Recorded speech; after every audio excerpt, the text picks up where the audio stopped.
Hello friends, आज के video में मैं आप लोगों के साथ में एक बहुत ही खूबसूरत सदाबहार फूलों वाले पौधे को शेयर करूंगी, जो कि आपके बगीचे में अगर पॉलिनेटर्स नहीं आते हैं और उसकी वजह से आपके पौधों में पॉलिनेशन नहीं हो पाता है, तो इस पौधे को अगर आप अपने बगीचे में जगह दे देते हैं तो पॉलिनेटर्स आपके बगीचे में आने लगेंगे। क्योंकि इस पौधे के फूलों से आने वाली भीनी भीनी महक, साथ में फूलों की जो बनावट होती है, उससे बटरफ्लाई और अन्य इंसेक्ट काफ़ी तेज़ी से अट्रैक्ट होते हैं और खींचे चले आते हैं। तो चलिए देखते हैं और वीडियो की शुरुआत करती हूँ कि इस पौधे की हमें देखभाल किस तरीके से करनी है, ये पौधा है कौन सा और इसको किस तरीके से हमें फर्टिलाइज़र समय समय पर देना है। नमस्कार दोस्तों, मेरे YouTube चैनल पर आप सभी लोगों का हार्दिक स्वागत है। तो फ्रेंड्स, ये एक सदाबहार परमानेंट फूल वाला पौधा है जिसे कि हेमेलिया प्लांट के नाम से जाना जाता है। इसको फायर बुश और फायर क्रैकर्स के नाम से भी जानते हैं। कारण होता है इसका इस नाम से जानने का कि इनके जो छोटे छोटे फूल होते हैं उनकी बनावट बिल्कुल पटाखों की तरीके से होती है। इसी कारण इसे फायर बुश या फायर क्रैकर्स भी कहते हैं। और ये पौधा काफ़ी हार्डी होता है। 45 डिग्री टेम्परेचर पर भी ये अच्छी तरीके से गार्डन में चलता रहता है। इस पौधे में 2 वैरायटी आती हैं। जो पहली चाइनीज़ होती है वो गमलों में लगाई जाती है और उसकी पत्तियां काफ़ी छोटी छोटी होती हैं तथा उसमें फूल गुच्छों में आते हैं। और जो ज़मीन में पौधा इसका लगाया जाता है वो बड़ा होकर पेड़ का रूप ले लेता है और उसमें पत्तियां बड़ी होती हैं।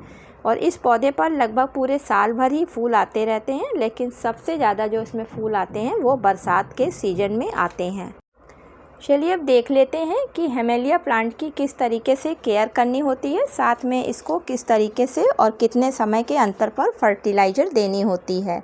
तो फ्रेंड्स, सबसे पहले अगर इनके गमले की साइज़ की बात करें तो 10 इंच के गमले में भी चाइनीज़ वाला जो पौधा होता है वो काफ़ी अच्छी तरीके से चल जाता है। लेकिन अगर आप 10 इंच से बड़े गमले में, 12 इंच के गमले में इस पौधे को या ग्रो बैग में लगाते हैं तो ये पौधा काफ़ी बुशी हो जाता है तथा इस पर काफ़ी फूल आते हैं। इन पौधों को सभी पौधों की तरीके से ही वेल ड्रेन्ड मिट्टी पसंद होती है, लेकिन अगर हल्की सी चिकनी मिट्टी ये पौधे पा जाते हैं तो उसमें इनकी ग्रोथ और अच्छी तरीके से होती है।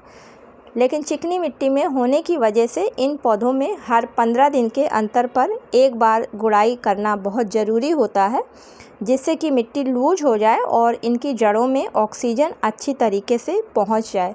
क्योंकि फ्रेंड्स, चिकनी मिट्टी जो होती है अगर उसकी समय समय पर गुड़ाई ना करी जाए तो उनमें ऊपर से एक लेयर सी बन जाती है और वो मिट्टी काफ़ी सख्त हो जाती है, जिसकी वजह से पौधों की जड़ों में ऑक्सीजन नहीं पहुँच पाती है। इसलिए अगर इस तरीके की मिट्टी में आपका पौधा लगा हुआ है तो हर 15 दिन में आप अपने हिमालय के पौधे की गुड़ाई ज़रूर करें। इस पौधे के लिए अगर हम धूप की बात करें तो फ्रेंड्स, ये पूरी तरीके से धूप ही वाला पौधा है। लेकिन जब टेम्परेचर काफ़ी बढ़ा हुआ होता है तो उस समय इस पौधे को भी ग्रीन नेट के नीचे रखना काफ़ी ज़रूरी हो जाता है। नहीं तो जो इसके नाजुक फूल होते हैं वो गर्मी की वजह से झड़ने लगते हैं। पानी की अगर बात करें तो गर्मी के समय में इस पौधे को सुबह और शाम 2 वक्त पानी चाहिए होता है। नहीं तो फ्रेंड्स, इसके फूल जो हैं वो मुरझाकर झड़ने लगते हैं। चलिए अब देख लेते हैं कि इस पौधे को फर्टिलाइज़र कब और किस तरीके से देनी होती है।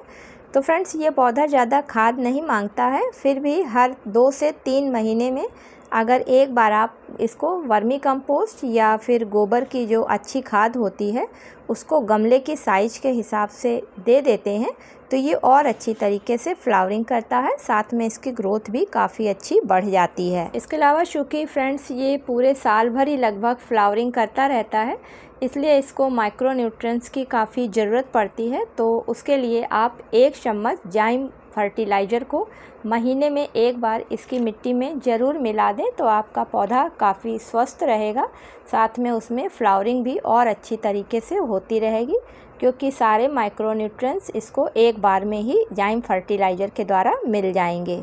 बरसात के सीज़न में इस पौधे को बीजों से तथा कटिंग के द्वारा दोनों ही मेथड से काफ़ी आसानी से उगाया जा सकता है। तो फ्रेंड्स, अगर आपके बगीचे में भी पॉलिनेटर्स नहीं आते हैं, जिनकी वजह से आपके बगीचे में फल और सब्जियां नहीं हो पाती हैं, तो आप भी इस पौधे को लाकर अपने बगीचे में लगा सकते हैं।